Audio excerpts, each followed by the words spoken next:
Ever heard of a rock star who made just as much noise with a paintbrush as he did with a guitar? That's Ronnie Wood, and this is the Versed Masters of Music. I'm Dick Carlson. Welcome. Before we start, here's a quick challenge for you. Which hit song did Ronnie Wood co-write with Rod Stewart that became a fan favorite long before he ever joined the Stones? And while you're at it, what serious health issue did Ronnie Wood overcome in 2017 like a pro? Drop your guesses in the comments below. I'll reveal the answers as we go. Now stick around, because today we're following the journey of a working-class kid from West London who painted his way into the heart of rock and roll and built a $200 million legacy without ever letting go of his sketchpad. But to truly understand the man who brought soul to the world's greatest rock band, we need to rewind, because Ronnie Wood's early life is filled with grit, raw talent, and moments almost no one saw coming. Ronnie Wood was born on June 1st, 1947 in Hillingdon, West London, into a family that quite literally lived on the water. His parents were part of a long line of water gypsies who made their home on canal boats. Ronnie, however, broke the tradition. He was the first in the family born on land, and he liked to say that small detail set his life on a very different course. From the start, he was surrounded by creativity. His two older brothers, Art and Ted, were both immersed in music and visual art. That early exposure shaped Ronnie's path. He picked up drawing pencils and guitars with equal enthusiasm, developing a dual passion that would define him for decades. While most future rock stars were chasing record deals, Ronnie was just as focused on mastering fine art.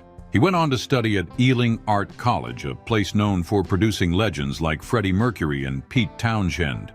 At Ealing, Ronnie refined his drawing and painting skills, capturing the world around him with sharp lines and rich color, even as his guitar playing began to pick up steam.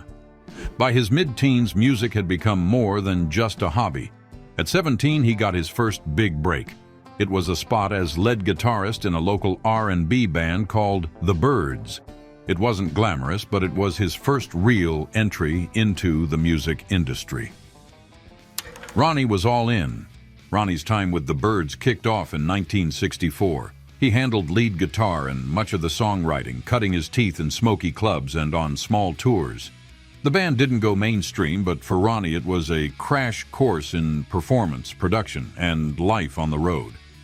His next move came in 1967 when he joined the Jeff Beck Group. This time he switched over to bass. It was a bold shift, but it paid off. With Beck on lead and Rod Stewart on vocals, Ronnie found himself in one of the most influential bands of the late 60s. They released Truth and Beck Ola, two albums now seen as blueprints for heavy metal. The music was loud and aggressive, and Ronnie was right in the middle of it, helping shape a sound that would echo through rock history. By the time the Jeff Beck Group disbanded in 1969, Ronnie was ready for his next chapter. That same year, he joined Faces, formed from the remnants of Small Faces, alongside his old friend Rod Stewart.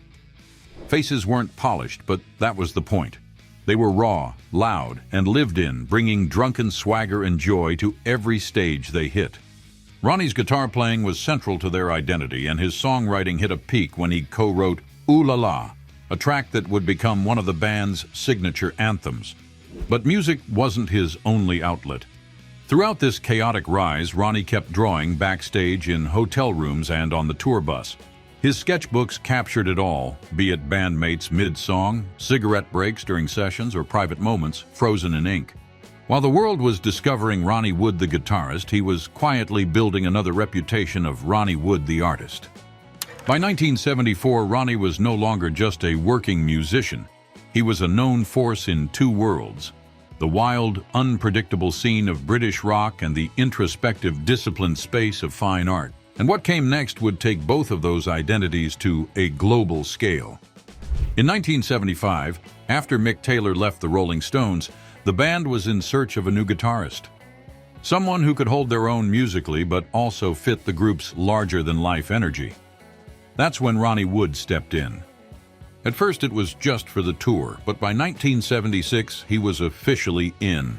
The band had found its perfect fifth piece, and the lineup that would define the Stones for the next several decades was finally locked in.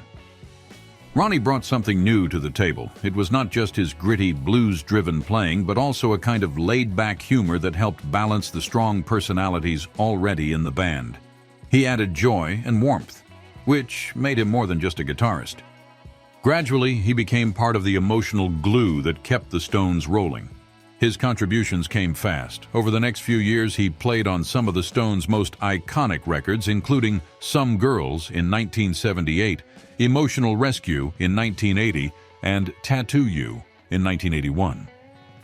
These albums marked a creative revival for the band, blending punk attitude, disco rhythms, and classic Stones swagger. Ronnie's playing helped shape their evolving sound, and fans took notice. With fame came the lifestyle. Ronnie was living the full rock and roll fantasy. He enjoyed private jets, designer clothes, parties that blurred into mornings, and friendships with everyone from David Bowie to Eric Clapton. But through it all, he kept creating. Through the height of his career with the Stones, Ronnie had a steady presence at home.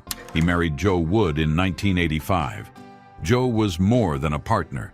She was also part of the Stones' extended touring family, often traveling with the band and raising their children while Ronnie balanced the spotlight in studio.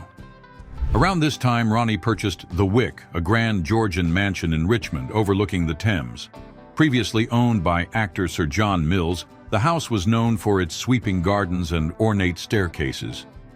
Ronnie transformed it into more than just a home. It became his personal creative hub. He recorded solo albums there, hosted legendary jam sessions with Rod Stewart and other musicians, and filled the walls with his own artwork. But behind the glamour, things weren't always steady. As the 80s wore on, Ronnie's drinking and drug use became a heavier part of his daily life. Addiction wasn't new in the rock world, but for Ronnie, it was starting to take a toll on his health and his relationships. Even so, he kept producing music. Solo projects like I've Got My Own Album to Do and Now Look showed his unique voice outside of the Stones. Still, his main creative home remained the band. For all the wild living, Ronnie never stopped showing up on stage, guitar in hand, ready to bring the fire. Then, the 1990s brought more music and more trouble. Ronnie continued recording and touring with the Rolling Stones on albums like Voodoo Lounge and Bridges to Babylon, playing stadiums to millions around the world. But behind the scenes, things were cracking. Years of substance abuse were beginning to catch up with him. His marriage to Jo Wood, which had survived the highs and lows of his early career, finally came to an end. In 2009, the couple divorced after very public struggles with Ronnie's alcoholism and a string of affairs. It was one of the lowest points of his life. But not long after, in 2010, Ronnie made a decision that changed everything. He got sober. He later described that period as a complete turning point. Recovery wasn't easy, but it opened the door to a new chapter. As he pulled away from the noise, he returned to something that had always been waiting in the background: his art. During rehab and afterward, Ronnie poured himself into painting again. He began exhibiting in London, New York, and across Europe. His portraits of friends and fellow legends like Mick Jagger, Keith Richards, Jimi Hendrix, and Bob Dylan earned critical praise. These weren't just celebrity sketches. They were a proof that Ronnie's creativity had matured through struggle. For the first time in decades, he was living quietly and modestly by his own standards. By 2011, Ronnie Wood was well into his 60s, but he was nowhere near slowing down. That year, he purchased a 5-bedroom townhouse in London's Notting Hill. It is 4,100 square feet of elegant space, topped with a personal art studio where he could work in peace. It was a fresh start, blending his love of creativity with a desire for comfort and privacy. The following year brought even bigger change. In 2012, Ronnie married Sally Humphreys, a theater producer more than 3 decades his junior. While the age gap raised eyebrows, the relationship proved solid. Sally brought a calm energy into Ronnie's life, and together they built something meaningful, far away from the chaos of his past. Then, in 2016, at the age of 68, Ronnie became a father again. This time to twin daughters, Gracie and Alice. For a man who had already lived more lives than most, fatherhood offered a new chapter full of wonder and second chances. He took to it with surprising energy. He was often seen walking through parks with his daughters or cheering them on at horse shows. But life wasn't without challenges. In 2017, Ronnie was diagnosed with lung cancer. The news was serious, but thanks to early detection and his years of sobriety, he recovered quickly. He credited his survival to clean living and staying connected to his family and his art. Even during recovery, Ronnie kept painting. His work continued to be shown in galleries across the world, and collectors paid handsomely. Some of his pieces sold for tens of thousands, even over $100,000. His art isn't a side project anymore. It has become a major part of his legacy. These days, Ronnie Wood lives with a kind of balance that once seemed impossible. His Notting Hill townhouse remains his primary home, but he often escapes to the English countryside, spending time at homes in Surrey or staying in private villas while on tour.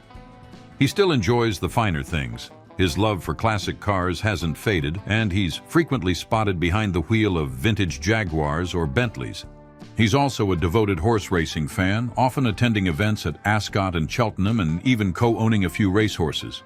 Despite his age, Ronnie isn't done with music.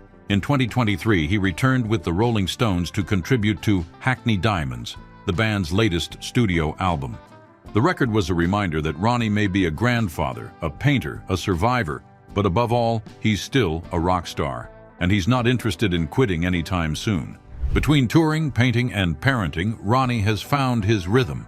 His exhibitions draw crowds in major art cities, while Stones fans continue to pack arenas to hear the same riffs he's been playing for nearly 50 years. And through it all, he's managed to maintain the balance only few can handle. From the raw energy of Some Girls to the quiet focus of his Notting Hill art studio, Ronnie Wood's journey is one of chaos, craft, and constant reinvention. The man who once lit up stadiums with a cigarette in one hand and a Telecaster in the other now draws quietly, with his daughter's laughter echoing around. So, which part of Ronnie's story surprised you most? Let me know in the comments below. And stay tuned, as another music legend story is coming soon.